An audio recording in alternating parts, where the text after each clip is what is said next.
You open your eyes to chaos. Somewhere in the near distance, a baby cries, a rooster screams like it's at war with the dawn, and footsteps echo through the narrow corridors of your building. Congratulations, you've just woken up in a Roman insula, a 5-story fire trap masquerading as an apartment.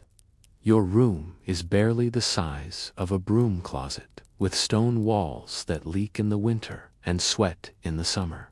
There's no window, only a jagged hole in the wall that lets in more smoke than sunlight, and occasionally a pigeon. The floor beneath you creaks like it's considering collapse. And considering you're on the 4th floor, that's not just inconvenient, it's fatal. Your bed is a straw mattress crawling with life. The blanket smells like it remembers a flood. There's no kitchen, of course. Open flames aren't allowed up here because one misplaced coal could turn the entire building into ash and screams. Fire codes won't be invented for another 2 millennia. Your chamber pot sits in the corner, ominous, unemptied, and judging you. You'll need to carry it down 4 flights of rickety stairs without spilling it, a daily test of both balance and dignity. The walls are thin enough to hear your neighbor pray, cough, and commit to passionate acts that remind you you're tragically alone. Welcome to life in the Roman Empire. Not as a senator, not as a general. You're not walking around in a toga trimmed with purple. You're a poor, anonymous Roman citizen, and your job today, survive. Before we go any further, take a moment to subscribe to Medieval Nocturnes, especially if you enjoy drifting off to strange, uncomfortable historical truths narrated quietly. We publish immersive, sleep-friendly journeys through ancient worlds where survival was a full-time job. Now, back to ancient Rome. You haven't even stepped outside yet, but the sensory overload has already begun. From the cramped upper room, you descend carefully. Every stair groans beneath your feet. These buildings, insulae, are notorious for their instability. In fact, some developers build them high, fill them with tenants, and wait for them to collapse so they can rebuild and charge more. You are, in every sense, disposable. Finally, you reach the street, alive and intact, for now. But the day has only just begun, and the first order of business awaits, relieving yourself properly. And in Rome, public sanitation is less a system and more a shared challenge. You shuffle down the street, chamber pot in hand, toward the nearest latrina. There is no privacy, no stalls, no flush handle to jiggle. A Roman public toilet is a long, low stone bench with keyhole-shaped holes evenly spaced across it. Beneath runs a slow-moving channel of water that doesn't so much clean as slightly redirect the city's collective shame. You sit, if you dare, next to a stranger, always, and you try not to make eye contact as everyone around you casually conducts business, both bodily and conversational. A retired legionnaire talks loudly about the superiority of Cappadocian mules. A baker mutters about spoiled dates and extortionate taxes. Someone across from you chews olives while holding an aggressive stare. You begin to understand. In Rome, modesty is optional, but discomfort is mandatory. Now comes the tersorium, the communal sponge on a stick. It's soaked in vinegar, or maybe brine if you're lucky. In theory, it's rinsed between uses. In practice, it's reused, redipped, and reforgotten. You use it as quickly and carefully as you can, then rinse your hands in the same basin where everyone else has done the same. No soap, no towels, just hope. Your hygiene depends entirely on the vinegar's ability to kill bacteria. Bacteria that haven't been named yet, but are definitely working overtime. Congratulations, you've survived Roman plumbing. Now it's time for breakfast. But lower your expectations. You pass a vendor shouting about day-old fish. Another hawks garum, Rome's famously pungent fermented fish sauce that smells like brine, rot, and civic neglect. A few steps away, a woman sells coarse bread and yesterday's olives. That's your breakfast. Ientaculum, no eggs, no coffee, no oat milk, just a hunk of panis rusticus, rough peasant bread that crumbles like sandstone, and a diluted cup of wine, because even children in Rome drink wine. Water is for bathing, and even that's a gamble. You squat beside a fountain, nibble your dry bread, and sip your weak wine while watching a stray dog get into a screaming match with a chicken. The fountain's water runs clear, which means it's still early.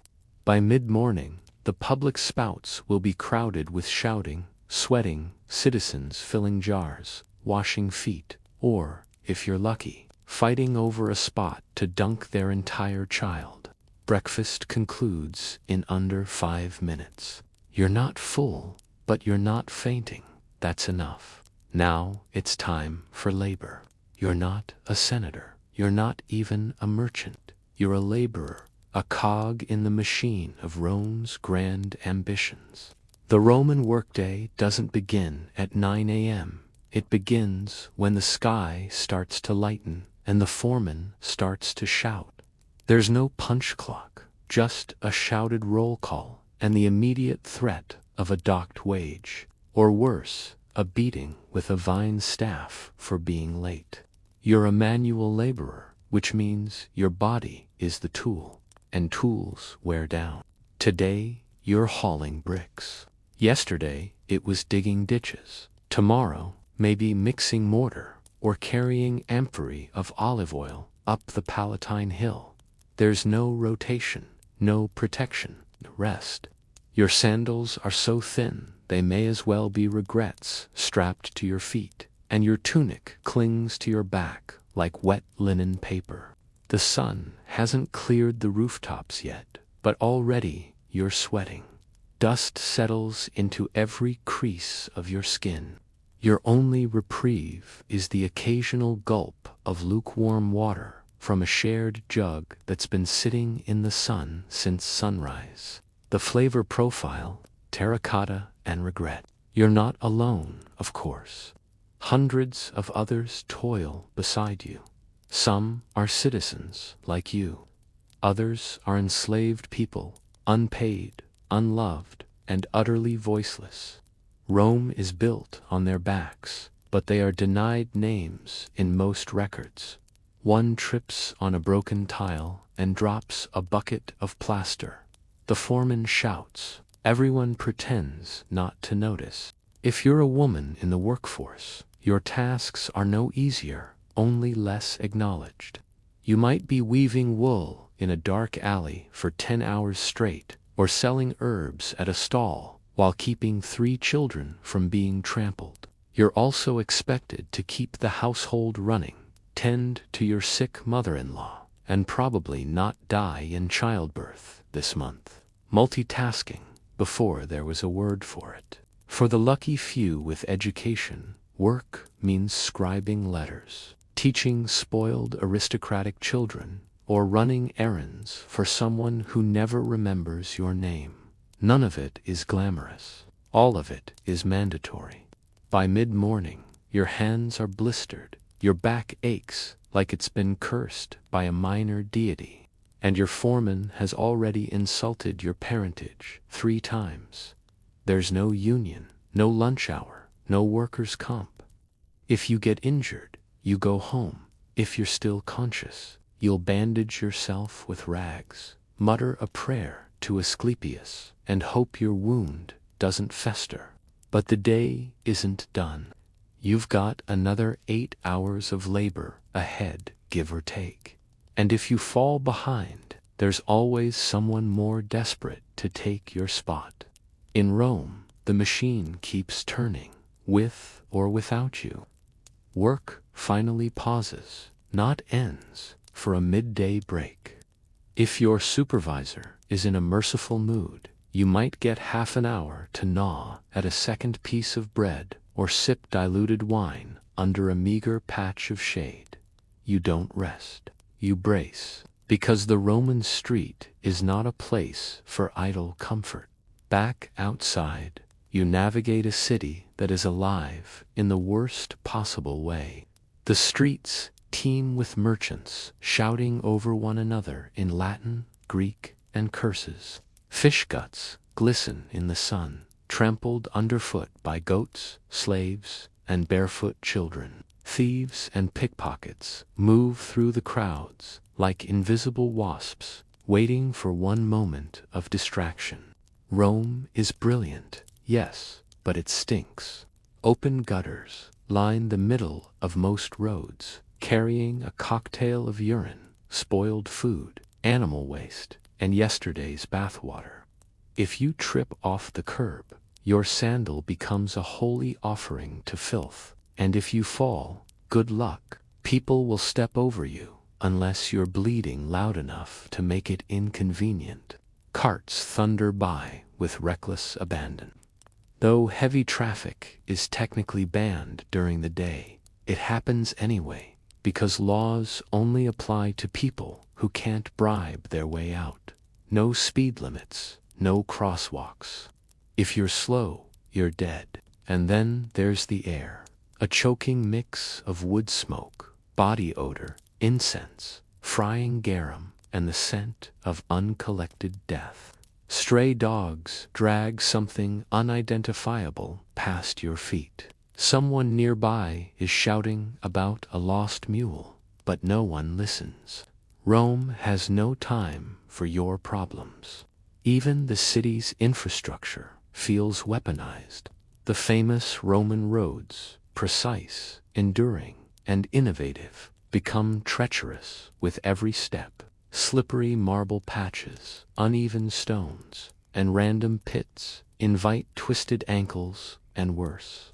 You pass statues of gods with eyes that seem to judge you, forums buzzing with senators you'll never meet, and temples that smell like ash and old blood.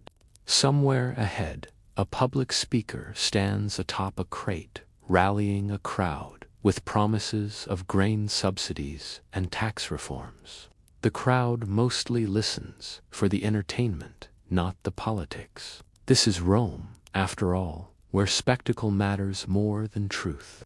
You finally make it to the marketplace. You weren't going to buy anything, but now you're considering paying half a denarius for a handful of dried figs. Anything to feel like you have control over your day. But even that transaction is a game of survival. Will the figs be rotten? Will the seller shortchange you? Will you get pickpocketed before you get home?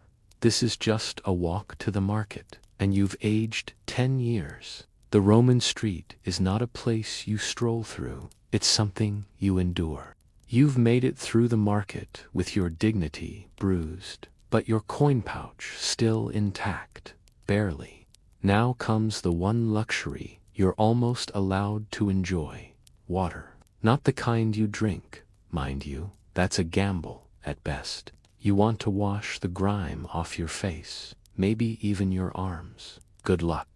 Rome is proud of its aqueducts, those brilliant arches that bring fresh water from the hills. But unless you live in a villa, which you don't, that water isn't coming directly to your home. You'll have to share a public fountain with a dozen others, each jockeying for position while splashing, rinsing, and sometimes baptizing their screaming children. For anything more than a quick splash, there's the thermae, the Roman public baths. Every district has one. Some are grand marble palaces for the rich. Yours is not.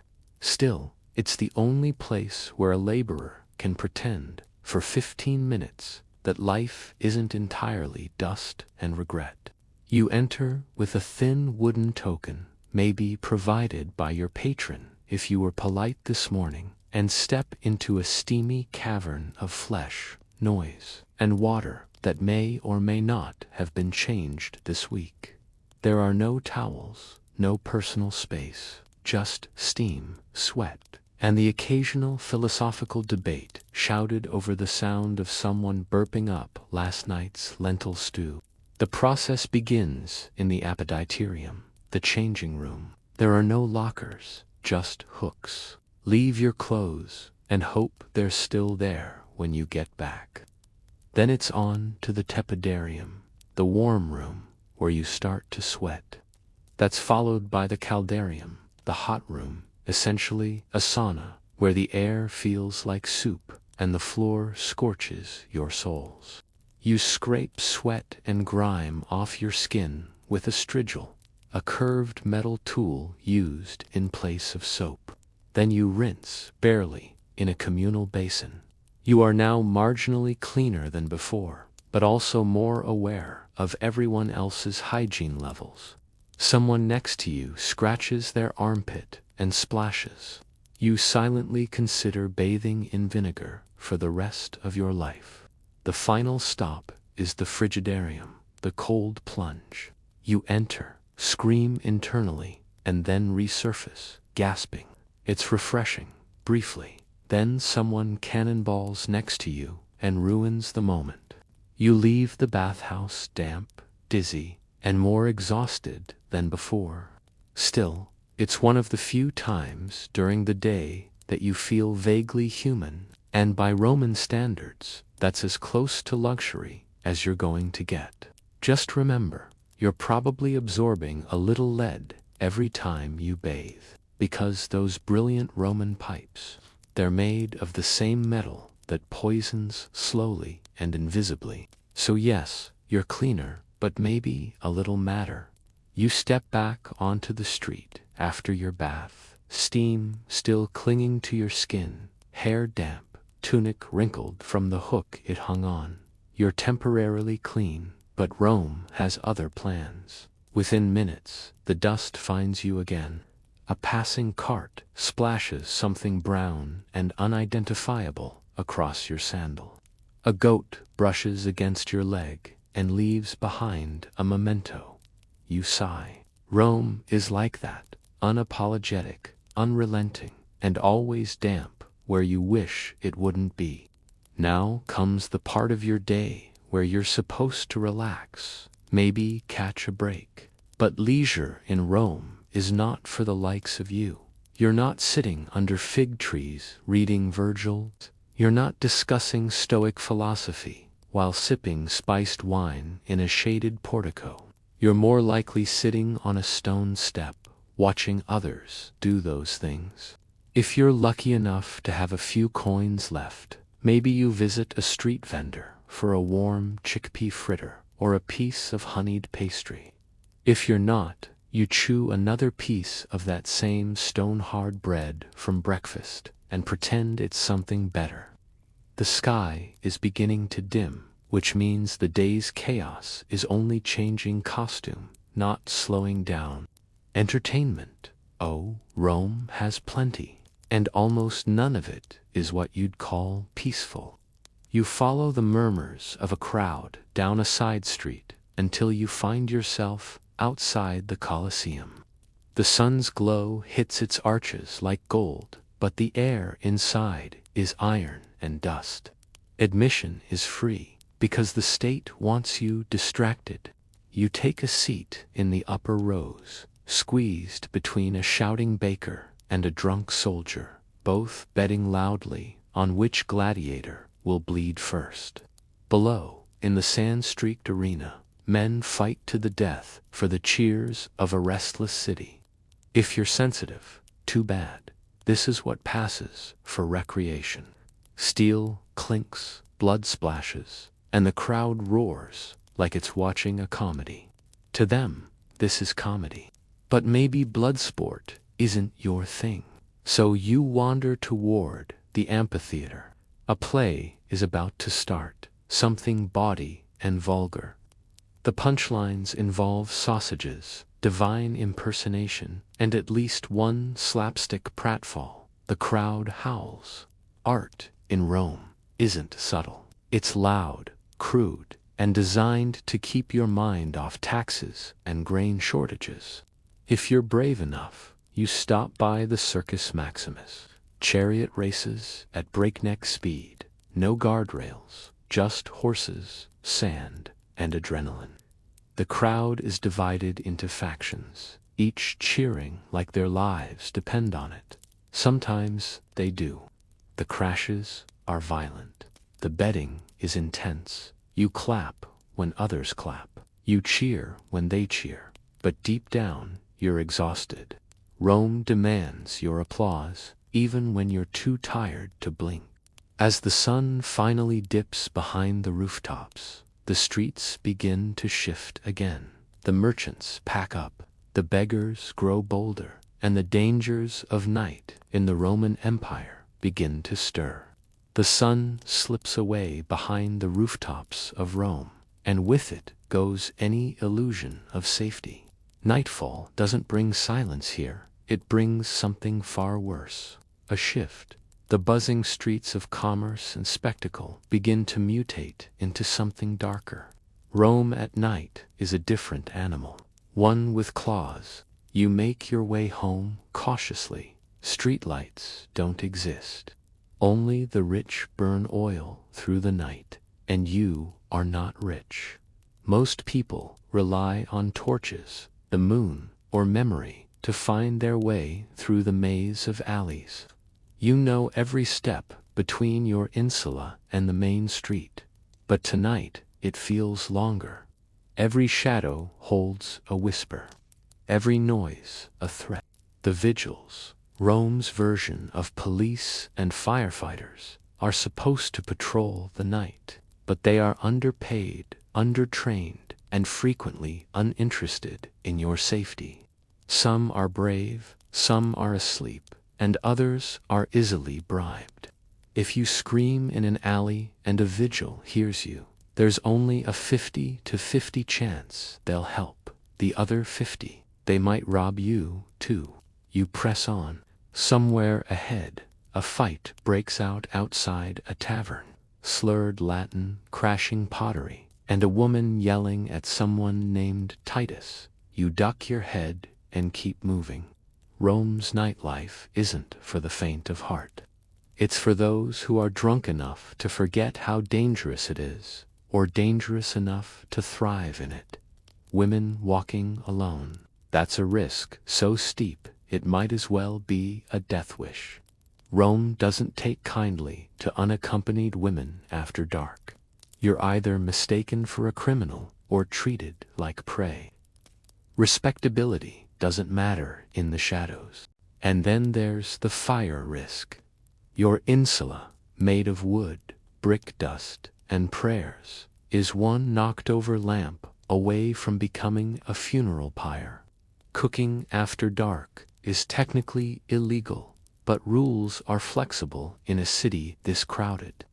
If your neighbor decides to heat wine over a flame tonight, you might wake up to the smell of smoke and the sound of screams. There's no organized evacuation, no emergency ladders. You have one tunic, one stairwell, and a whole lot of panic. If you're fast, maybe you make it out with your life and your chamber pot. If not, your ashes become part of the street mortar by morning. Inside your room, it's hot, musty, and loud. Someone in the unit above you is pacing. A child is coughing somewhere nearby. You hear a rat scratching inside the wall. You lie back on your straw mattress, staring at the ceiling, waiting for rest that never really comes. You made it through the day, barely. But Rome doesn't rest. It just resets. And tomorrow, you'll do it all over again. Dawn breaks, not with sunlight gently slipping through curtains, but with the sound of pottery shattering hooves, clattering on cobblestone, and someone vomiting near your doorstep. Welcome to day 2. Though honestly, it doesn't feel different from the last. In the Roman Empire, time is measured more by exhaustion than by clocks. You sit up, muscles already sore from the labor of yesterday and the bed-begriddled mattress you slept on. Your eyes sting from the smoke of last night's tavern fire a few streets over. And your mouth tastes like the diluted wine you washed your dinner down with, salted lentil porridge, again. There's no breakfast waiting, no coffee, no sweet rolls, just the same hard bread and a cup of water that you hesitate to drink, because your neighbor swears she saw someone wash a dead chicken in the fountain yesterday. As you head outside, the city is already alive.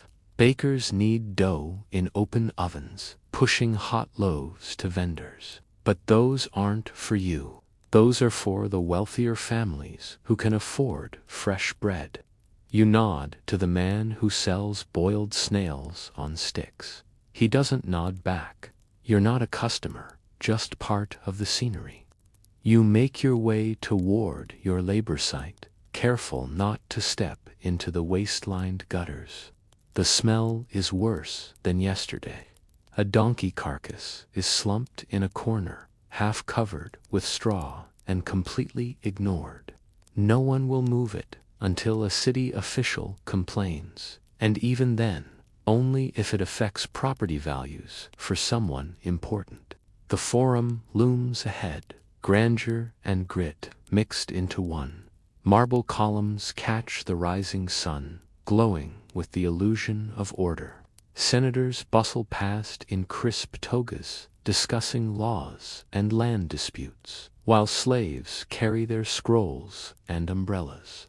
You're not heading there, of course. Your work lies in the shadow of Rome's greatness, behind the temple, beneath the scaffolds, under the hot, indifferent sky. Today's assignment: digging a drainage trench for a new bath complex. The tools are wooden and chipped. The pit smells like sulfur. You stand shoulder to shoulder with men who look as exhausted as you feel. Someone coughs blood and keeps working. No one mentions it. In Rome, stopping is worse than suffering. You dig, you sweat, you scratch at the rash forming under your tunic. The foreman yells about pace. A cart brings more gravel. Somewhere nearby, a man screams. An accident, a fight, a punishment. Doesn't matter. You keep digging, because you can't afford not to. As the sun rises higher, heat radiates off the stone streets like an angry god's breath. The day stretches out ahead, long and merciless, and you, a nameless Roman citizen, have no choice but to endure it.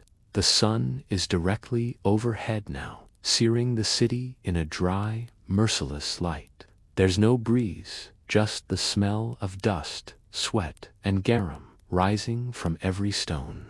You've been digging for hours, pausing only to sip from a shared water jug that tastes vaguely of rust and someone else's backwash. Your hands are blistered, your shoulders ache, but there's no end in sight. At last, a brief pause is called, not out of mercy, but because someone collapsed 2 rows over.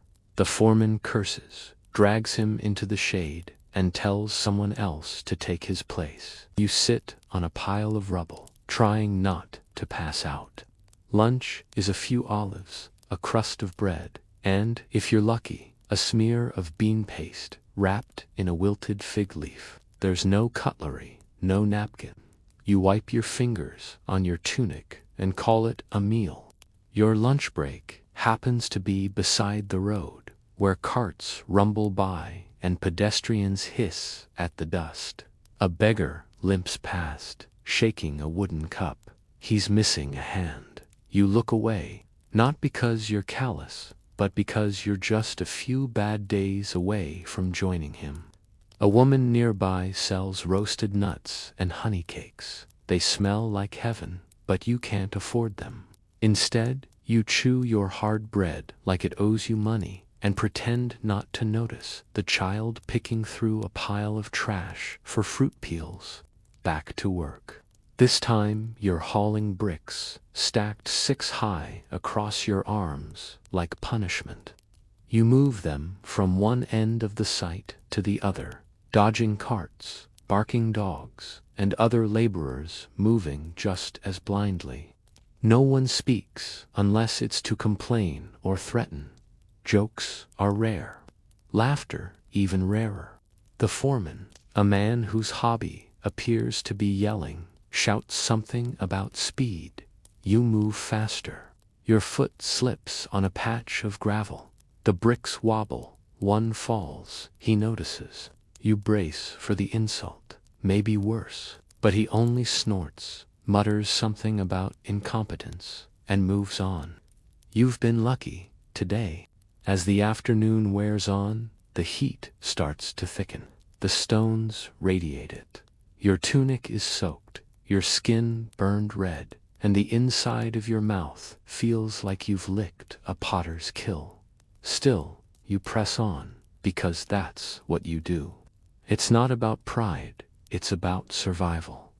In the Roman Empire, the reward for hard work isn't comfort, it's more work. And maybe, just maybe, the hope that tomorrow you won't get crushed by a falling column. The shadows begin to lengthen. That should mean relief. But in Rome, it just means the light is now angled enough to blind you as it bounces off white marble. Your tunic clings to your back like wet paper. Your hands feel numb from vibration, the ache of constant lifting, dragging, hammering. Still, the work doesn't stop until the foreman decides it does, and he hasn't. Around you, other workers press on. No one dares ask how much longer.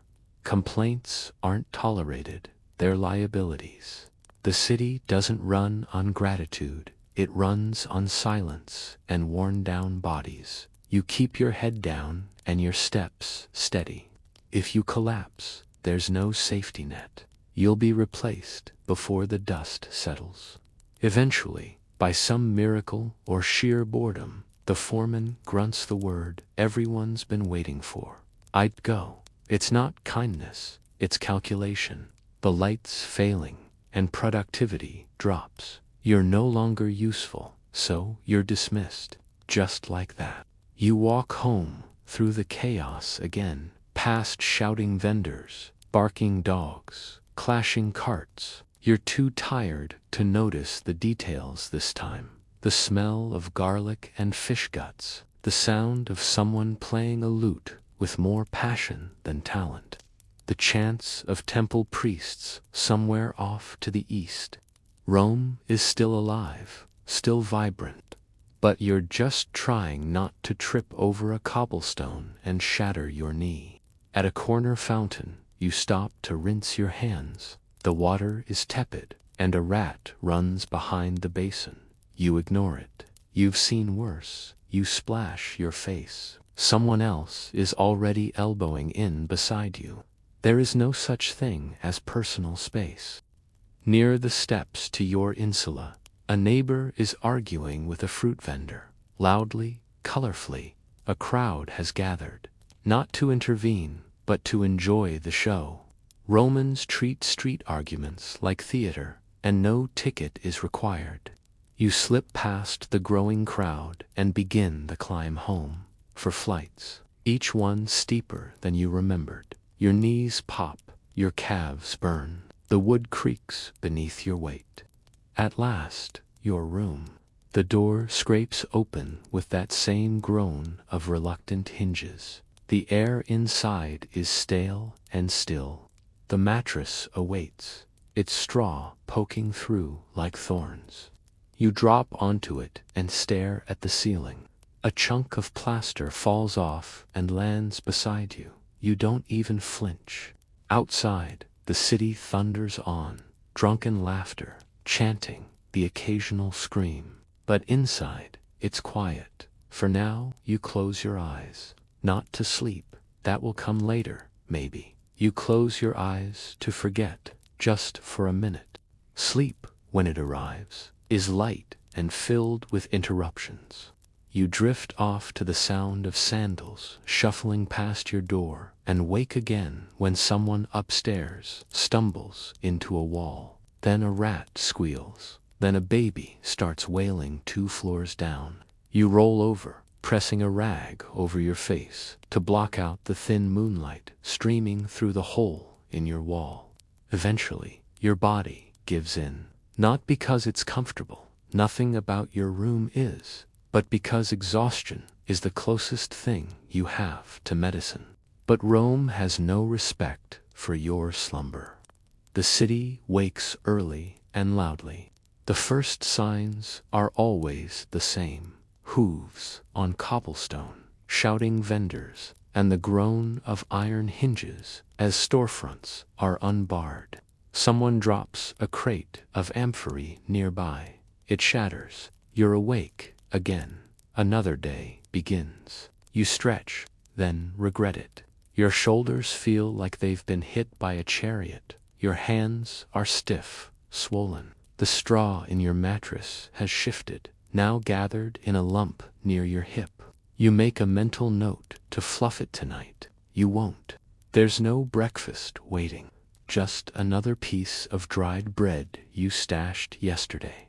It's gone a bit moldy on one corner. You break that part off and eat the rest. The wine is gone. Your throat is dry. You decide to take your chances with the fountain today. Out on the street, the city's energy is already pulsing. Children run barefoot, chasing each other through clouds of dust. A woman sweeps her stoop while cursing the gods under her breath. Temple bells ring in the distance. The sun hasn't fully risen, but the warmth is already rising from the pavement in waves. You stop at the public fountain. The water flows from a spout carved into a lion's head. Someone's already washing their tunic in the basin. You wait your turn. When they finish, you cup your hands, splash your face, and take a careful sip. It's cold, not clean, but cold. It's a victory. Today is a new labor site, closer to the Forum. You pass the Palatine Hill on your way. Marble columns stretch toward the sky like the fingers of sleeping giants. Somewhere behind those walls, senators recline on couches, eating fruit peeled by hand and discussing the fate of distant provinces. You adjust the strap on your satchel and keep walking. That world isn't yours. Your world is stone, sweat, and survival. And another long day waits just ahead. Your new work site sits in the shadow of a half-finished temple. White marble steps leading nowhere, yet dust-covered columns waiting to be raised. You won't be building anything glorious. You're assigned to the trench that will drain the rainwater from the side alley. It's important, they say, because stagnant water attracts flies. As if flies are the worst thing waiting in this city. You and 5 others are handed iron spades, more rust than blade. The ground is dry, stubborn, baked into hardness by a week of relentless sun. Digging is more an act of will than strength. Every swing of the spade feels like lifting a boulder, and the soil gives way in clumps, each one heavier than your patience. Above you, noblemen walk past the temple, pointing at architectural details and discussing plans that don't include you. A group of architects argue over column spacing, gesturing as if moving inches of stone will change the world. You dig silently, the sun inching higher behind them. Lunch today is not so different from yesterday. Hard bread again. But one of the older laborers has half an onion he shares, passing it around like treasure. You take a small bite, and your nose stings from the sharpness, but it's the most flavor you've tasted in days. There's a moment of brief gratitude, quiet and unspoken, before everyone returns to work. In the afternoon, the foreman walks through with a prefect, showing off progress. You and the others work harder, faster, more precise. Not because you care what the prefect thinks, but because there's always a risk of being replaced. And replacement doesn't mean reassignment. It means starvation. A man next to you coughs, a deep, hacking sound that comes from the base of the lungs. He wipes his mouth with his forearm, leaving a smear of blood across the fabric. No one reacts. He doesn't stop. In Rome, your value is tied to your movement. As long as you're upright, you're considered fine. Hours pass. The sun slides behind a neighboring building, casting long shadows across the site. The foreman finally waves a hand. The day is done. You place your spade in the bucket, stretch your back until it pops, and begin the slow trudge back toward your insula. The walk home is silent. You pass a wine cellar arguing with a customer over spoiled amphory. A child is beaten for stealing a grape. A stray dog follows you for 3 blocks before losing interest. By the time you reach your door, your feet are bleeding and your tunic smells like a clay oven. Inside, you sit down on your mattress and exhale. You've made it through another day in the Roman Empire. But there's no sense of accomplishment. Just the quiet dread that tomorrow will be exactly the same. Night descends again. This time, there's a light breeze, stirring the city's stench just enough to remind you where you live. Your insula groans as it settles, wood popping and shifting like it has dreams of collapse. You sit in the dark, the faint flicker of a neighbor's oil lamp casting flickering shadows through the cracks in your wall. From the alley below, laughter erupts, loud and slurred. Drunken voices slosh through the street like spilled wine. A group of tavern-goers has spilled outside, shouting a song with lyrics that involve a donkey, a senator, and something unspeakable involving garum. You try to ignore it, but then a fight breaks out. You hear the scuffle of feet, a bottle shattering, a grunt of pain. No one intervenes. If the vigils arrive, it'll be to drag bodies, not to ask questions. Sleep doesn't come easy. The mattress is damp with the day's sweat, and your legs ache like you've been walking for a year. Your ceiling leaks a slow drip from the apartment above. A jug left uncorked. Maybe you place a bowl under it and try to tune out the rhythmic pattering. But rest eventually wins, if only because your body can't resist any longer. And when morning comes, it does so with cruel efficiency. Roosters scream, wagons rattle, and someone downstairs is already shouting about lentils. You sit up, your mouth is dry, your knees crack, and for the 3rd day in a row, you wonder how long you can keep doing this. Today, you're not going to the labor site. You've been summoned by your patron, a minor magistrate who you serve in exchange for protection, referrals, and occasionally a bit of food or coin. It's part of the clientela system, Rome's version of professional dependency. You dress as best you can, tunic brushed off, sandals retied, teeth rubbed with ash, and make your way across the city. The magistrate lives in a domus, a real house with a courtyard and mosaic floors. You wait in the atrium with a dozen others, each clutching a petition or a gift. Eventually, you're brought in, told to compliment his toga, nod politely at his joke, and then run an errand, deliver a message to a man across town. You agree. You have no choice. The message is wrapped in waxed linen and sealed with a bronze stamp. You're not to read it. You wouldn't dare. You tuck it in your satchel and begin the long walk toward the Aventine Hill, dodging carts and drunks and dogs as you go. By noon, your feet are raw, your stomach is hollow, and your job still isn't done. But that's Rome. The day demands everything and offers nothing you didn't already bleed for. The Aventine Hill rises before you like a sun-baked wall, steep, uneven, and unforgiving. You trudge upward, dodging nobles being carried in litters and slaves hauling jars of wine up the slope. The cobblestones are worn slick by centuries of footsteps and ox carts, and your sandal slips more than once. No one helps. No one ever helps. At the top, you reach the address, a modest but well-kept domus shaded by olive trees. A servant greets you, eyes you like a suspicious rat, and finally accepts the message after inspecting the seal. You're given nothing in return, not even a nod of thanks. You're dismissed with a finger flick. As you turn to leave, the door closes behind you with the gentle finality of exclusion. You sit on a shaded bench for a moment, just to catch your breath.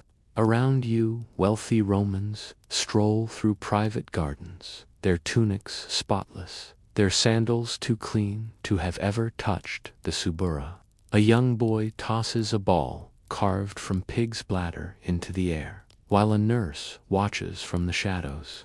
This feels like another world, a Rome that exists above yours, but never touches it. You begin the long walk back, down twisting alleys, where the marble fades and the stink returns. At a crossroads, a crowd gathers. A man is on a platform, red-faced, and shouting about a debt.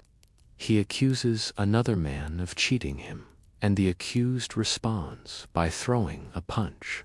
The crowd laughs, then quickly disperses as a lictor arrives with his bundle of rods. The law is here, but not for justice, only order. You finally reach your neighborhood, feet blistered and spirits low. There's a street performance underway. Fire eaters, acrobats, and a man dressed as Jupiter, pretending to curse passersby. You watch for a moment. He curses you, too. Something about your luck. It feels accurate. Back at your insula, someone's donkey has taken up residence near the entrance. You step around it, careful not to spook the beast. Inside, the stairs are packed with shouting children. You climb carefully, each step aching like you're carrying the weight of Rome itself. At your door, you pause, hand on the wood, staring at the small crack in the lintel.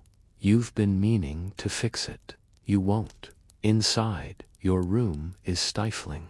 You take off your sandals and stare at your swollen feet. There's no food. You have a few coins left, maybe enough for a cup of lentil soup from the vendor down the alley. You consider it, but you also consider the price of a new tunic or a wax tablet to record a favor owed. You lie back, hungry but too tired to care. Rome is not a place where people thrive. It's a place where people endure. And today, once again, you endured. Night falls with its usual chaos, shouting, laughter, the occasional crash of pottery, and the shriek of a wheelbarrow gone rogue. You lie on your mattress, stomach hollow, legs stiff, wondering if tomorrow will be the day your ceiling gives out. The people above you are arguing again. It's always the same fight. You know their words by heart. You try to sleep, but then a procession passes through the street, chanting, drums, torches. It's a minor festival for a minor god. You can't remember which. It doesn't matter. All that matters is the fact that you're not asleep.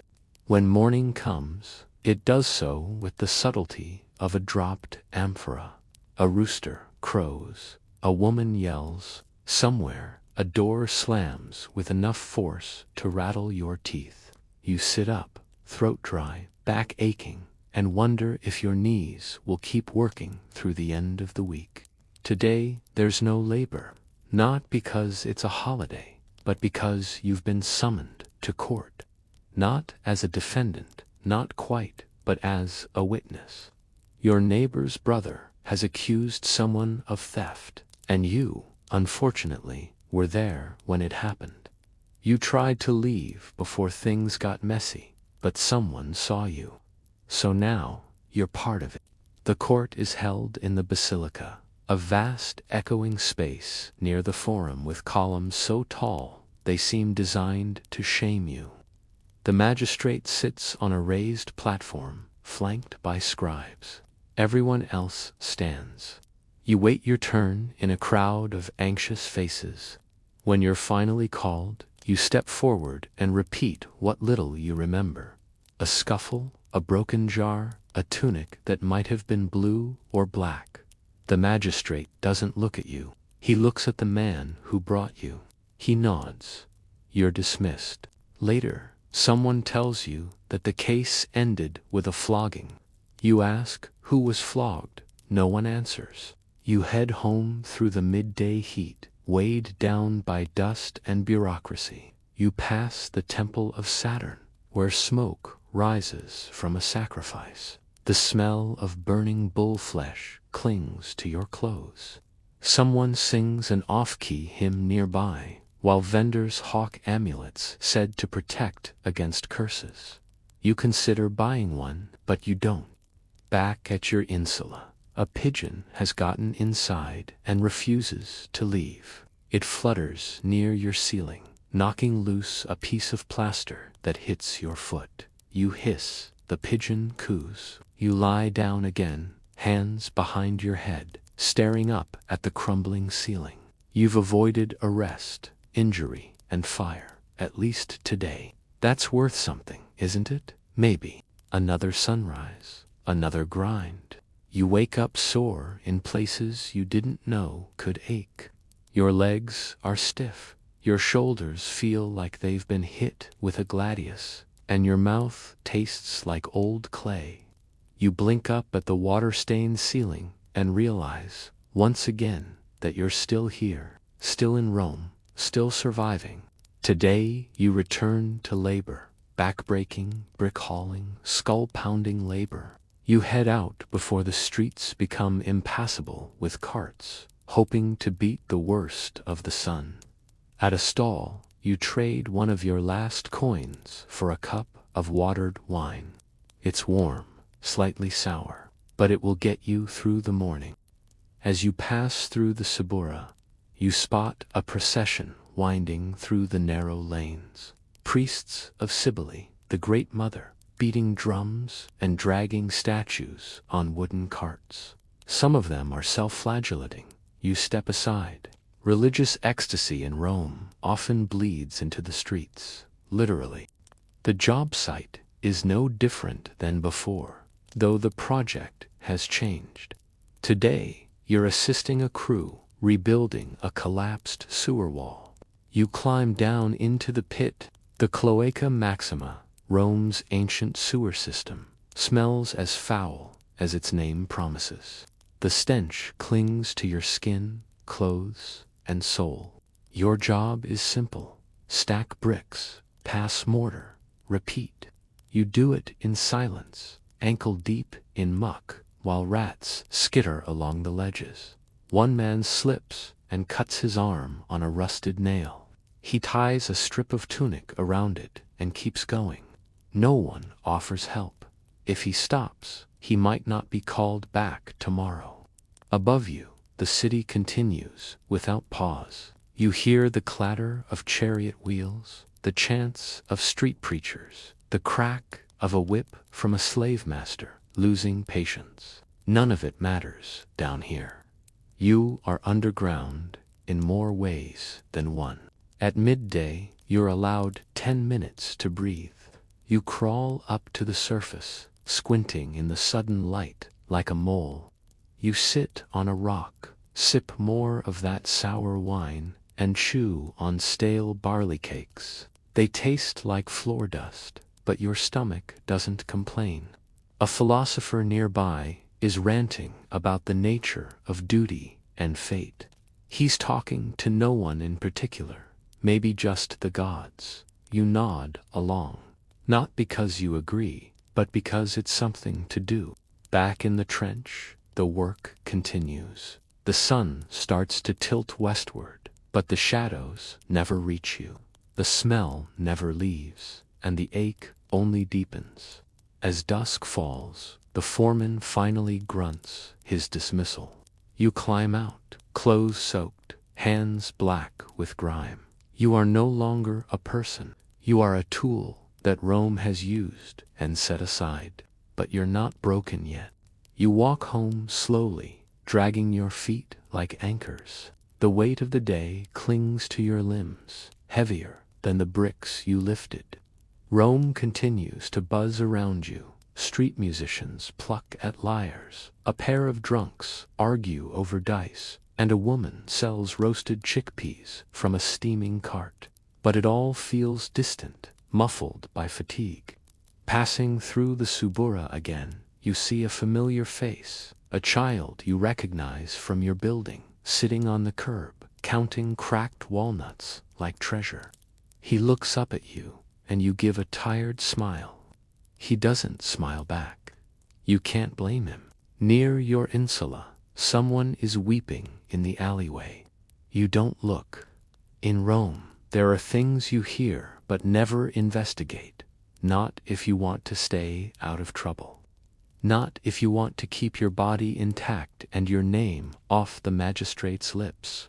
Inside, your room is mercifully quiet. A breeze, rare and fleeting, slips through the gap in your window and brushes against your skin. For a moment, you allow yourself the illusion that maybe things aren't so bad. Then you remember tomorrow. You remove your tunic, crusted with sweat and soot, and hang it on a nail to dry. It won't. It will still be damp when you put it on again in the morning. You rinse your face with water from the clay jar in the corner. It smells faintly of iron and something else you'd rather not identify. You sit on your mattress and press your fingers into your thighs, trying to work out the ache. You think of the forum poets, the senators reclining on silk cushions, the merchants counting coins behind marble counters. Their Rome is not your Rome. Their city is clean, perfumed, and paved in coin. Yours is cracked, damp, and bought with bones. You lie back, arms behind your head, eyes fixed on the ceiling. A spider weaves its web in the corner, its work methodical and calm. You envy its routine, its quiet, its certainty. The room darkens as the sun slips away. The sounds of Rome at night rise again. Laughter, footsteps, prayers, breaking glass. Somewhere, a man sings a song in a language that died before you were born. It echoes like a lullaby through the stone. You close your eyes, and though your body begs for rest, your mind refuses. You think of your mother's hands, the smell of warm bread from years ago, the time a stray cat followed you home and slept by your feet. These are the things that keep you going. Not Rome, not duty, not coin, memory. The next morning greets you not with songbirds or warmth, but with the sharp metallic clang of someone hammering a pot just outside your window. A vendor, a madman, hard to say in Rome. You sit up slowly, limbs stiff, back screaming, and swing your legs over the side of your straw-stuffed mattress. You don't move quickly. Nothing in your body does anymore. You dress in silence. Your tunic is still damp from yesterday's sweat, but at least it's intact. You've mended it 3 times already. The fabric is tired, but so are you, and neither of you has the luxury of retirement. You splash some water on your face, chew a crust of bread so hard it threatens to chip your tooth, and step out into the street. Rome is already awake, already roaring. Carts trundle past, pulled by donkeys too old for speed but too stubborn to stop. A butcher dumps a bucket of entrails into the gutter. A priest chants outside a shrine to Janus, his voice competing with the creaking of shutters and the grumbling of early rising bakers. You're not heading to the construction site today. You've heard of work at the docks, temporary, filthy, but it pays in copper and might include a fish head if the overseer is feeling generous. So you walk there, past the Circus Maximus, where chariots are being inspected, through a district that smells of tanners and wet leather. The Tiber stinks worse than you remember. The docks are chaos, bales of grain, crates of amphorae, ropes thicker than your wrist, coiled like snakes. A supervisor eyes you with the expression of someone selecting firewood, then points to a barge stacked with grain sacks. You nod. There's no discussion, no negotiation. You're here to lift, so you lift. The sacks are heavy and slick with mildew. One breaks open, and dust puffs into your lungs, leaving you coughing until you taste blood. No one notices, or they do and pretend not to. There's a rhythm to this misery. Lift, carry, stack. Lift, carry, stack. Your legs tremble. Your arms go numb. You consider letting go, just dropping one sack and collapsing beside it. But you don't, because no one will pick you up. The midday break is a joke. You sit on a cracked barrel, staring at the brown water of the Tiber, and eat half a boiled egg and a fig that's starting to rot. A rat scurries by with something shiny in its mouth.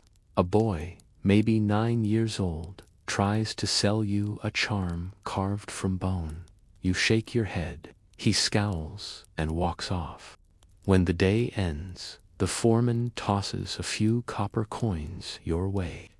You catch them, thumb their edges, and wonder how long it'll be before you spend them on food you'll barely taste. You look at your hands, cracked, dirty, trembling, and realize you've made it through another day. Barely. You limp away from the docks as twilight spills over the rooftops. Your back feels like it's been beaten with clubs, and your knees threaten to buckle with every step. The copper coins rattle in your satchel, not enough for real food, but maybe enough for warm soup and a piece of boiled cabbage from the vendor near your insula. As you pass the temples, you see a long line of citizens awaiting grain rations under the watchful gaze of a magistrate. They clutch wooden tokens, looking more like prisoners than beneficiaries of Roman generosity. You think about joining them, but the line stretches around the forum. By the time you'd reach the front, it'd be night, and you'd still need to climb the 4 flights to your room. You keep walking. At the soup stall, you exchange 2 coins for a ladleful of lentil stew. It's thin, mostly water, with a slice of turnip floating like a survivor on a sea of broth. You slurp it slowly, sitting on a stone step and watching the city blur into its evening madness. A troupe of mimes performs across the way, mimicking senators in exaggerated gestures. People laugh. For a moment, even you do.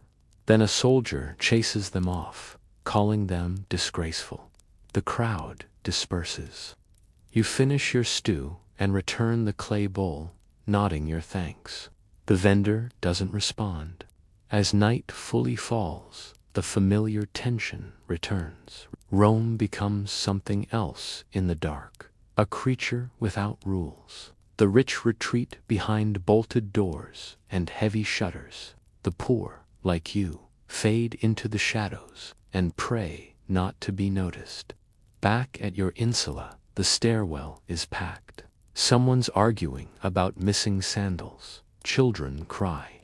A goat, inexplicably, is tied to a railing on the 2nd floor. You step around it and climb to your floor, each step protesting beneath your weight.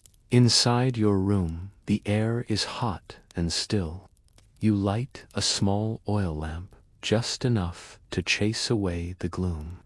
The flame flickers against the cracked wall, illuminating the same splintered stool and chipped jug you've seen every night for years. You sit, you breathe, you try not to think, but your body remembers. It pulses with pain and hums with fatigue. You peel off your tunic and hang it to dry again. Your feet are blistered and raw. You find a scrap of cloth, soak it in water, and press it against your heel. It stings, you wince, but it's the only comfort you'll get. Outside, someone sings a lullaby, soft and off-key. A child murmurs in their sleep. A cart rattles by on the road. Somewhere, glass shatters, then silence. You lie back on your mattress and stare into the ceiling's cracked plaster, thinking only one thought. You're still here. Morning again. It feels like you only blinked, not truly slept. You wake stiff, with the taste of old stew and city dust on your tongue. Your back is a board of pain. Your legs lead dew. You sit up slowly, listening to the familiar chorus, the creak of wood overhead, clatter of pots down below, a baby crying 2 rooms over. Life, in its relentless rhythm, refuses to pause. Today you're desperate for work. The dock job is gone, replaced by a new wave of men even hungrier than you. So you head for the temple district. Sometimes, on good days, priests hire the poor to clean the marble courtyards or assist in sacrificial rites. You hope today is a good day. The temple of Jupiter looms above you, majestic and indifferent. Its golden roof catches the light like a crown. Worshippers pass through the columns in slow, respectful silence. You don't enter. You wait outside with others like you, ragged, sunburnt, leaning on hope. A priest emerges, eventually, scowling at the crowd. He gestures to you and to others. You're chosen, your task, scrubbing pigeon droppings from the outer colonnade.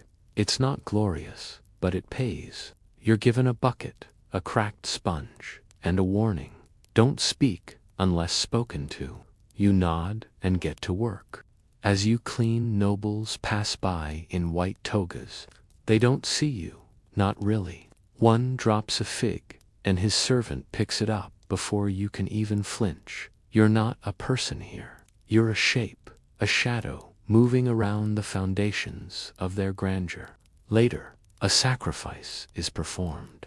You're instructed to carry the remains of the animal out to the back pit. Bloodied hooves, entrails, bones. The weight is awkward, the stench unforgettable. You try not to breathe. You try not to think about how many gods demand offerings, while men like you go hungry. When the task is done, the priest hands you a small coin and a piece of salted meat. You bow your head in thanks, though your fingers tremble with disappointment. The coin won't last the day. The meat might not even be real. You eat the meat in an alley behind the temple, away from curious dogs and hungrier eyes. It's chewy, tough, but warm. You savor it more than it deserves, because, in Rome, food isn't judged by flavor, it's judged by presence. On your way home, you pass an execution. A man tied to a post, accused of theft, beaten with rods, while a crowd gathers to watch. Some cheer, some turn away. You stare just long enough to remind yourself, this could always be worse. Back at your insula, the hallway smells like wet straw and something burnt. Someone's cooking chestnuts on a brazier. You breathe in the scent, too tired to be bitter that it's not yours. You climb the stairs, slower than usual, and open the door to your room. The air is stale, the ceiling is cracked, your body is broken, but the door still opens, and that, for today, is enough. As the evening sky darkens over the rooftops of Rome, you sit on the edge of your straw mattress, peeling off what remains of your dignity with your sweat-soaked tunic. Your fingers tremble not from fear, but from fatigue. It's been a long time since fear was the strongest thing you felt. Now, it's just numbness. A dulled survival instinct that runs on routine. You lean your head against the wall, cold and cracked, and close your eyes. For a moment, you pretend you're someone else. Someone with sandals that aren't falling apart, a roof that doesn't creak, a meal that doesn't have to be fought for. But the creaking from above and the stink of mold bring you back. Rome doesn't let you pretend for long. Outside your window, two lovers argue under the eaves of a nearby building. Their voices rise and fall like actors in a tragedy. One threatens to leave, the other pleads. You stop listening. You've heard better drama from a stray cat. You lie back down and feel each bruise anew. A deep ache has settled in your ribs. You hope it's just a pulled muscle and not something worse. In Rome, injuries fester faster than friendships. You have no money for a physician, and the local healer's remedies are more superstition than science. Spiderweb compresses, vinegar baths, muttered charms to Minerva. But you still wake the next morning. Somehow, you rise slowly, dressed in yesterday's grime, and tie your sandals with string because the leather straps gave out last week. You'll fix them, eventually. With no confirmed job, you walk toward the river. The city is stirring. Smoke curls from rooftop kitchens. The smell of bread drifts through the air like a cruel joke. You can't afford it. A passing senator's litter forces you into a puddle. His slaves glare at you as if your poverty is an insult to his root. You say nothing.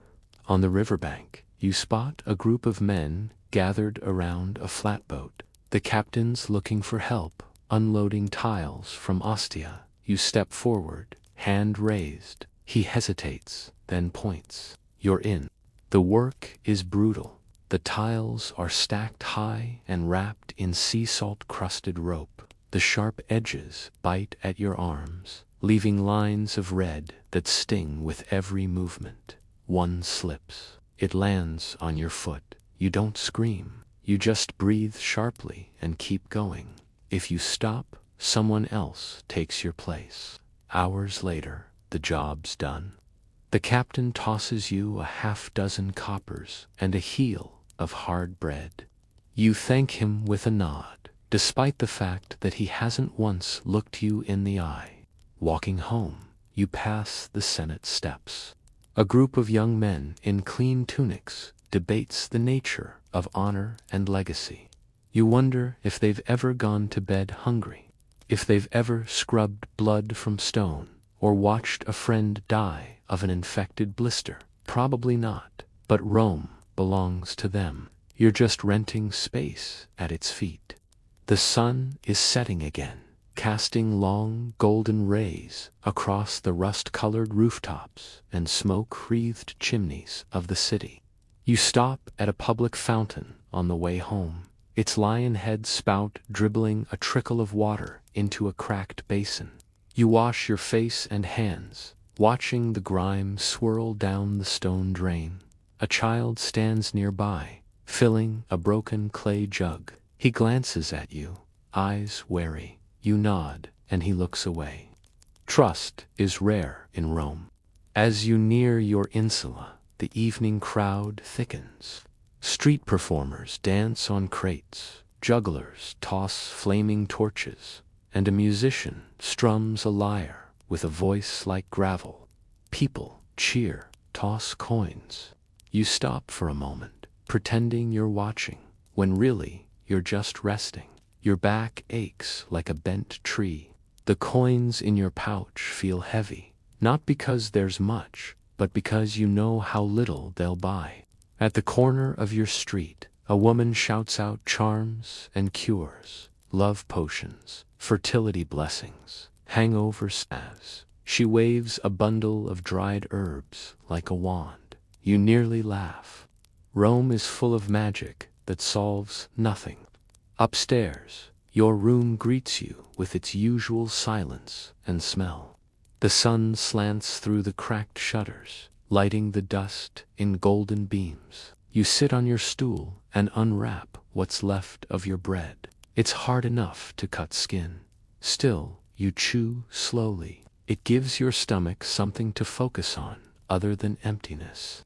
You try to recall something warm from the day. Not a smile, not a conversation, just a moment, a single moment where you didn't feel invisible.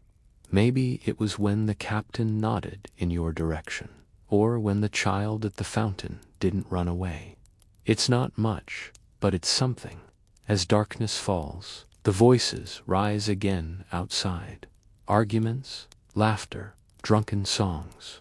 Rome never truly sleeps, it just shifts moods. You blow out your oil lamp and lie on the mattress, arms crossed behind your head. A breeze filters in, carrying smells of fish, sweat, and distant incense. You stare at the ceiling. You trace the same cracks you've seen every night for years. And once again, you ask yourself the question you never say out loud: how long can this go on? And then, just as always, you close your eyes, because it has to. The next morning begins with an unexpected silence. No roosters, no clatter of carts, no shouting from the stairwell. It's eerie, like the city is holding its breath. You sit up slowly, half expecting something to be wrong, maybe a fire, maybe another building collapse. But as you peer through the cracks in your shutter, you see the truth. Rain, not a storm, not a downpour, but a steady, gray drizzle blanketing the city in dampness. Rome looks different beneath it, softer, quieter, even a little clean. The dust has settled, the heat has broken, and for once the smell of rot and sweat is dulled. You exhale slowly. Today there will be no construction, no dockwork, no marble hauling. For men like you, that means no wages, but it also means rest, and in its own twisted way, that's worth more. You stay inside longer than usual. Wrap your thin blanket around your shoulders. Watch the water trail down the walls like tears. Someone next door is boiling cabbage. It smells bitter, but warm. You close your eyes and let your shoulders sag. Eventually, you venture outside, driven less by need and more by instinct. Rome doesn't stop just because it rains. The stalls still open, the forums still hum, and the desperate still search. At the corner, you find shelter under a crumbling arch with a dozen others. You share a bit of news. Someone saw a slave escape near the Campus Martis. Someone else says the aqueduct may be under repair. And a third man swears he saw a lion escape from the arena, though no one believes him. These stories pass the time. They don't change anything, but they give the illusion that something might. An old woman sells boiled beans from a pot she's kept warm over hot stones. You buy a handful with your last coin. She presses them into a leaf and nods without a word. You chew slowly, letting the warmth spread through your belly like a fire you didn't know you needed. As you walk through the rain, you pass the Pantheon. The great dome seems to pierce the clouds, its oculus open to the sky like an eye that sees everything. Your hunger, your fatigue, your tiny place in a city that's too big to care. Water pours through the center and soaks the marble floor, but the worshippers keep praying.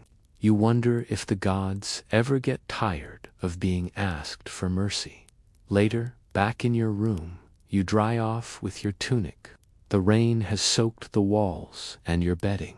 It'll be a cold night, but at least it's quiet. You sit on your stool, staring at your hands, calloused, cracked, strong. You've survived another day, not because of luck or favor, but because survival is the only thing you've ever been good at. Rome may never reward you, but it hasn't crushed you yet. The rain continues into the next day, but lighter now, a whisper compared to yesterday's steady murmur. The streets are slick with mud and runoff. Rats dart between barrels, searching for scraps washed from the upper districts. You tread carefully, your sandals barely holding together, their soles worn thin by months of stone and labor. You decide to try the baths today, not the grand ones for senators and generals, but a public balnea nestled near the meat market. It costs a few coppers, but the water is warm, and more importantly, it's clean. You haven't had a proper wash in weeks. You tell yourself you've earned it. You lie. Inside, the air is thick with steam and conversation. Naked bodies move through the heat like ghosts, some lean and roped with labor, others soft with coin. You keep your eyes low, your presence quiet. In the caldarium, you sit on a stone bench and let the warmth seep into your bones. The pain in your back loosens. Your shoulders drop. You breathe. A man next to you, older, scarred, with a voice like broken marble, starts talking. Not to you, just to the room. He tells a story about serving in Britannia, about the cold, the mud, the gods he swore never existed until he saw men freeze where they stood. No one responds. No one needs to. In Rome, shared silence is a kind of prayer. You move to the tepidarium, then the frigidarium. The cold water shocks your skin, wakes the parts of you dulled by routine. For a moment, you feel like a person again, not just a laborer, not just a number, a body, a mind, a man. Dressed again in your drying tunic, you step back into the rain. The world looks sharper, or maybe you do. You find work moving amphorae at a warehouse near the Trans-Tiberim district. The job is miserable. Oil jars caked in dust, ropes that burn your palms, but you're stronger today. Or at least, you feel like it. Maybe that's enough. At sunset, your pay is a few coins and a broken wheel of bread with olives pressed into the crust. You sit by the river and eat it slowly, watching as Rome's lights flicker on one by one, torches in the hills, lamps in windows, a city pretending to sleep.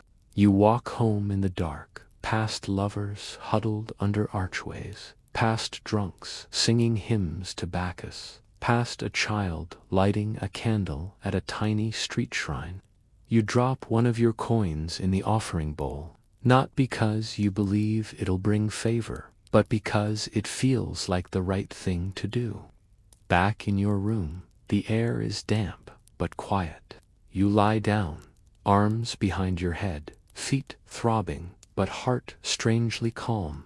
The rain taps gently at the shutter. You close your eyes, and for the first time in a long while, you don't dread the next sunrise. You awaken before the light reaches the sky. Something inside you has learned the rhythm of Rome, the pulse of survival. Your joints crack like dry wood as you rise. You stretch, wince, then do it again. Outside, the city is still half asleep, its streets dotted with early risers, bakers tending to fires, delivery boys shouting greetings, beggars claiming corners before someone else does. Today you try the Macellum, the central market, where carts of produce, fish, and meat are hauled in by shouting vendors before dawn. If you're lucky, you'll find work unloading goods or sweeping blood and offal from the stone floors. If you're not, you'll walk home with nothing but blisters and resentment. You're lucky. A fishmonger waves you over. His stall smells like salt, iron, and old nets. He needs help hauling crates from his cart and arranging the day's catch. Eels, mullets, bream, and a monstrous tuna head staring at you with glazed indifference. You say nothing, lift carefully, and try not to gag as brine seeps into your sandals. For hours you work, arms numb and fingers slick with scales. The crowd swells as the sun rises, women bartering, slaves fetching orders, thieves pretending to shop. You learn to spot the pickpockets, the hustlers, the ones who drop fish just to distract. The city is always performing, always pretending. At midday, the fishmonger pays you with a handful of sesterces and half a smoked eel wrapped in fig leaves. You thank him, then retreat to a shaded corner of the forum to eat. The eel is oily, salty, and delicious. You feel almost decadent. You tear the leaves carefully, savoring each bite like a senator at a feast. A young scribe sits nearby, rehearsing his dictation aloud. Lists of debts, trade agreements, family names. You listen, not out of interest, but because it's something other than your own thoughts. He notices, offers a nod. You nod back. That's the closest thing to friendship you'll find today. Later, you walk along the Sacra Via, Rome's sacred street. Marble temples cast long shadows across the paving stones. Statues of emperors glare down with chiseled judgment. You pass a man preaching stoicism, another cursing his lost purse, and a woman trying to sell perfume made from goat tallow. No one listens to any of them. You don't either. By sunset, your body drags like a stone sled. Your fingers ache from gripping crates. Your back burns from bending, and your feet feel like they've been sanded raw. But you have coin in your pocket, food in your belly, and a quiet night waiting for you. Back at your insula, someone is playing a flute 2 floors up. It's clumsy, off-key, but strangely soothing. You sit on your mattress, remove your sandals, and breathe deeply. The room is still damp from last week's rain, but the air is cooler now. You lie down, and sleep finds you faster than usual. Morning breaks with golden light seeping between your cracked shutters. You awaken not to noise this time, but to an unfamiliar silence. No shouting from below, no carts squealing on the cobblestones, no urgent hammering of the city's daily rhythm. It feels like the entire street is holding its breath.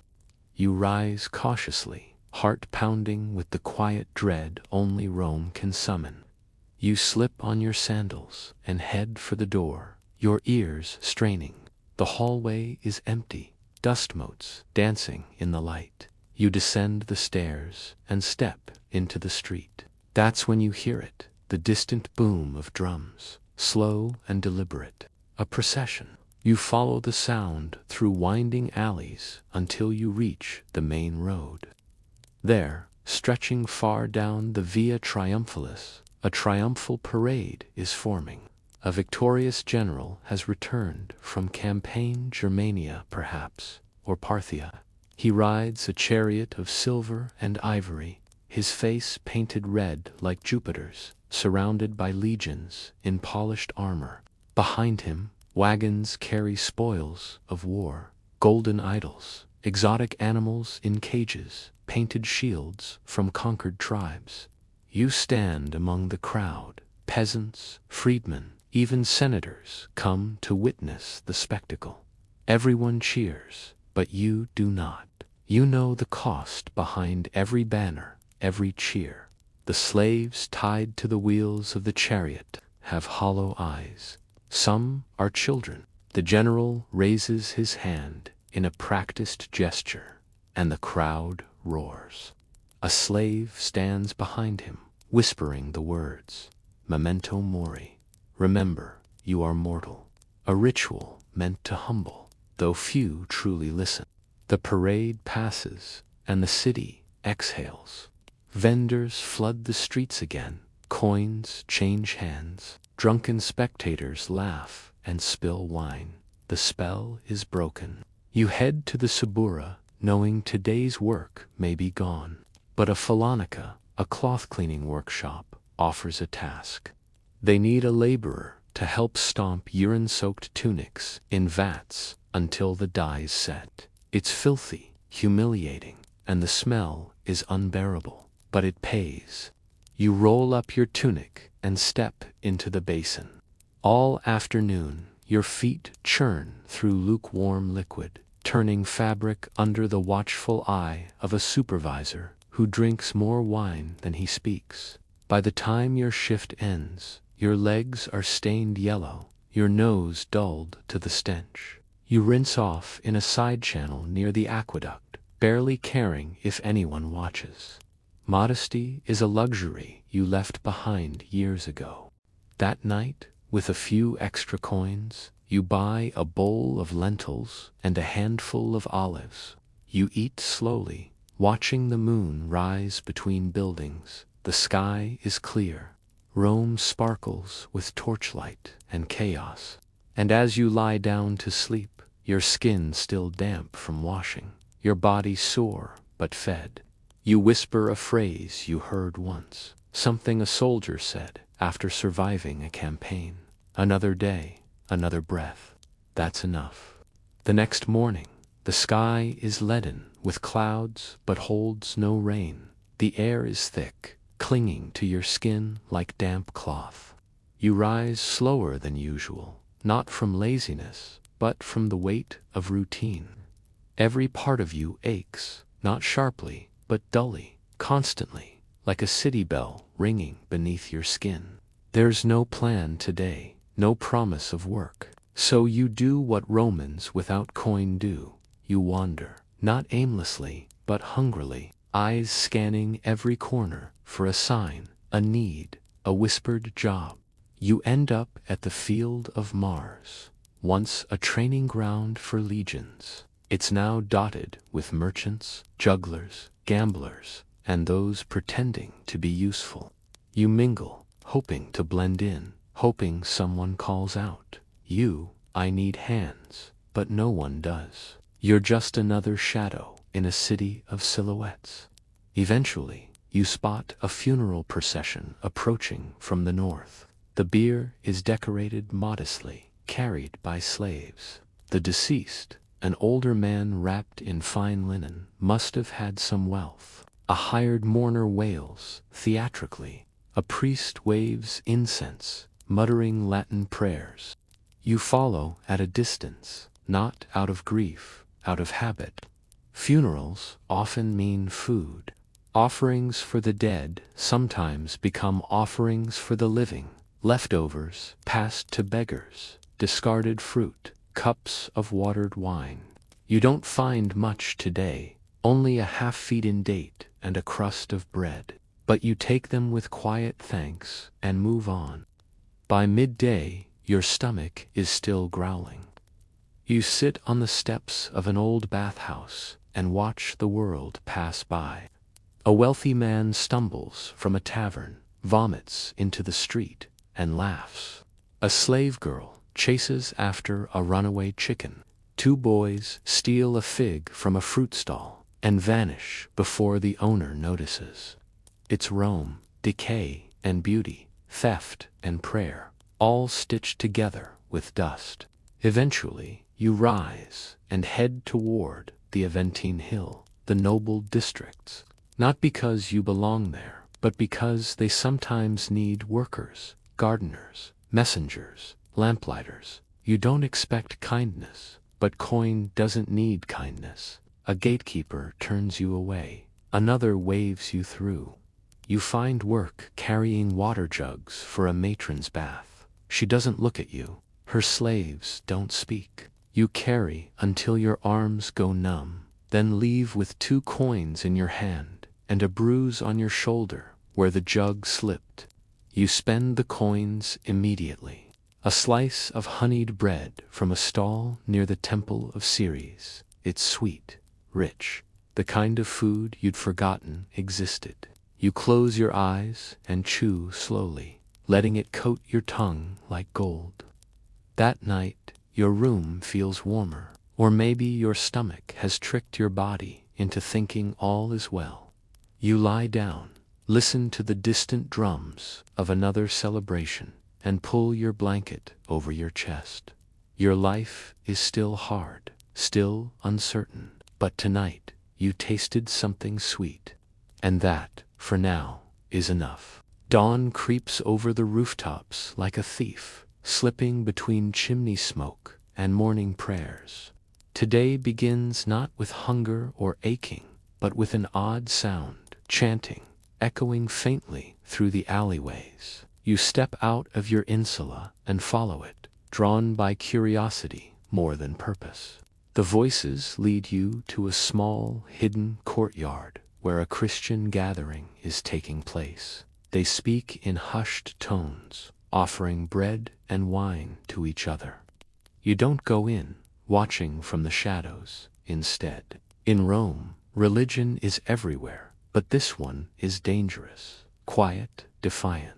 You've heard of arrests, floggings, worse. Still, something about the way they look at one another, gently, like they still believe in something good, makes you pause. You wonder what it's like to trust, to hope. You leave before anyone sees you. Your stomach reminds you that wonder doesn't feed you, so you return to the streets. You try the Forum again, sweeping the marble steps outside the Curia where senators meet.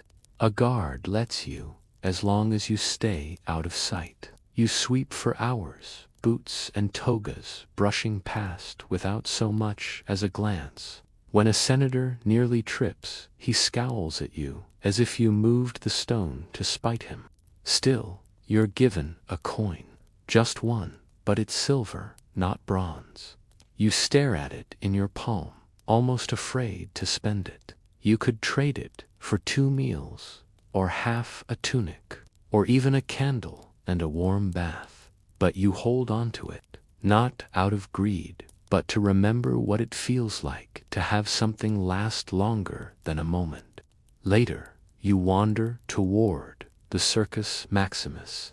It's empty today, the chariot races scheduled for next week.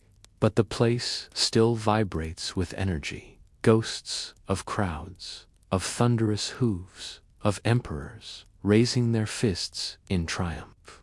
You sit on the stone steps and close your eyes. You imagine the roar of 100,000 voices. You imagine being someone who mattered, someone whose name echoed in the alleys after he passed. But the fantasy fades, as they always do. You rise, dust yourself off, and return to the present. Back in the Subura, the day ends with a brief scuffle. 2 men arguing over a stolen cloak, fists flying. You step aside, careful not to be noticed. In Rome, you don't intervene. You survive. In your room, the silver coin still rests in your palm. You turn it over in the lamplight, watching it shimmer. A head on one side, a god on the other. You place it beneath your mattress, your first savings in months. It's small, but it's a beginning. The next day arrives with an unusual feeling, clarity. Your limbs still ache, your sandals are still worn, and your stomach still rumbles, but your mind is sharper. Maybe it's the silver coin beneath your mattress. Maybe it's the knowledge that, however briefly, you are not starting from nothing. You walk with more purpose today, heading toward the Esquiline Hill. The upper districts have large domus homes, some owned by retired generals or wealthy merchants. Their servants often hire extra help for cleaning courtyards, feeding animals, or clearing brush from private gardens. You're in luck. A steward outside a walled villa eyes your frame. then points to a pile of firewood and a storage shed. Stack it neatly. No explanation. No thanks. But you don't need either. You nod and begin. The wood is rough and full of splinters. Your hands bleed as you carry and stack it into tall, even piles. The sun beats down, reflecting off the villa's marble like a mirror. The scent of roasting pork drifts from inside. It drives you mad with hunger. But you work, methodically, quietly. You've learned the rhythm of Roman labor. Do, don't speak, survive. A boy watches from a second-floor window, chewing on fruit. He waves once, then vanishes. You wonder what kind of life he sees from up there, what kind of man he'll become. Will he learn the value of coin, the smell of sewage, the weight of hopelessness? Probably not. When you finish, the steward tosses you a sack with a heel of bread, a strip of dried pork, and 3 bronze coins. It's more than expected. You offer a nod, hoping he remembers your face. A reliable laborer is a currency of its own in Rome. You eat beneath a fig tree outside the villa wall. The pork is tough, but it's meat. The bread is dry, but it's food. You chew slowly, watching ants crawl along the stonework. As you head home, the streets feel gentler. Maybe it's the fading sun casting long shadows. Maybe it's the knowledge that tonight you won't go to sleep hungry. You pass the temple of Fortuna and whisper a quiet thanks, even if you don't believe she listened. When you arrive at your room, you add the 3 coins to the silver under your mattress. It's not much, but it's more than you've had in weeks. You light your oil lamp and let the warm flicker settle your thoughts. You stare at the flame until your eyes blur, then you blow it out. For once, you don't fall asleep thinking about tomorrow's pain. You think about the coin. You think about a future, and that, for tonight, is a kind of victory. Dawn rolls in with a soft breeze, carrying the faint scent of crushed herbs and fresh bread. Not for you, of course, but for someone with a better roof and a cleaner tunic. Still, it makes the city feel a little less cruel. You step into the street just as the sky blinks from blue to gold. Today, there's no direction in your step, but there's peace in your chest. Your savings, however small, have changed something. You walk taller. You watch the world instead of just bracing against it. You pass a young girl chalking symbols into the dirt, her little brother chasing pigeons around her. Their laughter feels like an old memory you can't quite place. It doesn't last, but it lingers, like warmth trapped in a clay jug. Near the Colosseum, crowds are already forming. Gladiators will fight today, and the people gather early, hoping to catch a glimpse of blood and spectacle. You have no intention of going in. You've seen what happens behind those gates, heard the screams, smelled the iron-sweet scent of death. But you pause anyway, just to watch the people. Some cheer, some bet, others pray. You keep walking. At a side market, a bookseller, one of the rare, literate men in the Subura, offers you a strange job. Carry scrolls to a scholar near the Palatine Hill. It's a long trek, and the scrolls are wrapped tight in linen, marked with wax seals. You don't ask what they are. You don't need to. It's honest work. The route winds through alleyways and stone staircases, past graffiti that mocks emperors and praises dead gladiators. The city tells stories on its walls of love, betrayal, filth, and gods. Rome has a voice, and if you walk slowly enough, you can almost hear it whispering from the bricks. The scholar is an old man with ink-stained fingers and a voice like papyrus tearing. He thanks you absent-mindedly, pays in to denarii, and disappears behind a curtain. It's one of the easiest jobs you've had in weeks. You leave smiling. You use part of the coin to buy a small clay oil lamp, new, uncracked. It's a luxury, yes, but it reminds you of something, of control. That tonight, when the city goes dark, you won't. That you can light your room on your own terms. As you walk home, a Roman citizen passes you on a horse. His cloak is embroidered, his boots new. He doesn't see you, you don't expect him to. But for the first time, you don't resent him either. Rome doesn't owe you fairness. It never did. You reach your insula just as the sun begins to set. You climb the steps slowly, each one familiar now, like the back of your hand.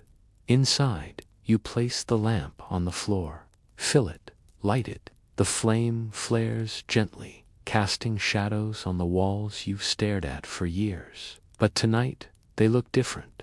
Tonight, you see something else in the flickering light, a future. Night falls softly over Rome. The city hums, not with chaos now, but with the quieter rhythm of winding down. Laughter echoing from taverns, sandals shuffling over stone, shutters being drawn one by one. The wind carries a song from a distant flute, its notes rising above the rooftops like prayers drifting toward forgotten gods. You sit cross-legged on your mattress, your new oil lamp flickering at your feet. The room, for all its cracks and damp corners, feels warm. Not from the lamp alone, but from something deeper, something you've earned. You pull the coin pouch from beneath your mattress and empty it onto the floor. 3 bronze coins, 1 silver, and a flat chipped token that once bought you half a meal on a desperate afternoon. It's not a fortune, but it's not nothing. You think about the weeks gone by, the bruises, the cold nights, the hunger, the silence, the endless labor. The truth is, you weren't meant to survive in this empire. Rome isn't a city that nurtures the weak. It devours them, grinds them into mortar and dust. Yet here you are, still breathing. You walk to the window and rest your arms on the sill. Below, the alley glows with the faint light of a torch wedged into a wall bracket. Across the way, a child sleeps in a hammock, a cat curled on his chest. Further down, a man sings softly in a language you don't understand. The city never sleeps, but for once, it doesn't feel like it's watching you. You let your mind wander. What if you saved enough for a new tunic, or bought a stall space in the market? What if you learned letters, or even, one day, left Rome for somewhere quieter, somewhere with trees and air that didn't taste of ash? You shake your head, too much dreaming, but still, the thoughts come easier now. As the oil in your lamp begins to run low, you lie down on your straw mattress.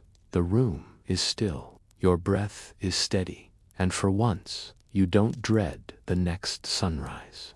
You've lived a full day in the Roman Empire, not as a senator, not as a soldier, not as a noble, but as a survivor. And if the gods grant it, you'll do it again tomorrow. Before the screen fades to black, the flame flickers once more, then darkness. If you've made it this far, listener, we thank you for spending a quiet night in the shadows of ancient Rome. If you enjoy these immersive journeys through forgotten history, don't forget to like, comment, and subscribe to Medieval Nocturnes. Your support helps keep the stories alive, one breath, one whisper, one dream at a time. Until next time, sleep well.